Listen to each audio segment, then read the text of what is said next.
the at like the where I am now, I could meet with like maximum two people like in a day.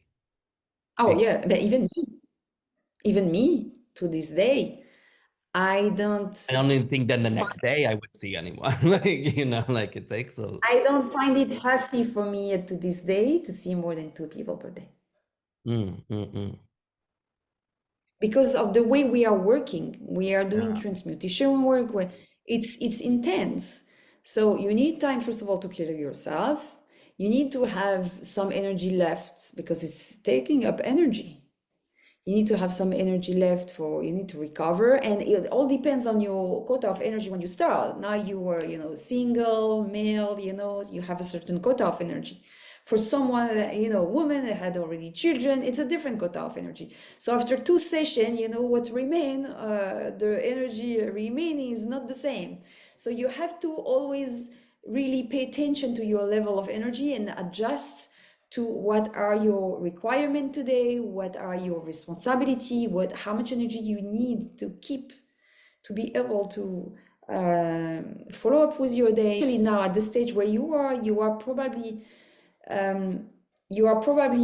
using more energy than me when you do this work, because you're probably engaging the mental a lot, because you're like, okay, what I'm gonna do next, what I'm gonna say next. Me, when I was like doing like hypnotherapy at the beginning, first of all, I was doing like 4 hour session.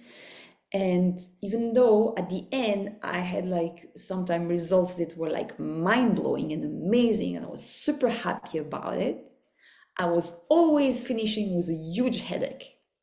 Mental is engaged constantly, like what I'm gonna, what is the next step? Because you need always to wait, especially with hypnotherapy. But that's why, when I integrated the shamanic work, it was much less.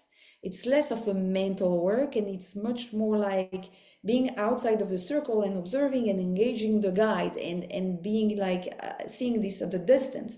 But when you're engaged more, because perhaps you're not super sure of the process yet, you're not sure that you're controlling the thing, you're not sure exactly of what if there is a case that I don't know how to resolve, you still have some uncertainties and questions, etc.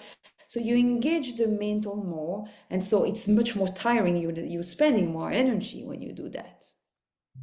And so that's why integrating the shamanic aspect of the work was a game changer for me. Because even though it's not always necessarily changing the outcome of the session, it's changing a lot where I'm operating from. And of course, it's inviting also the guides to do things that are beyond us.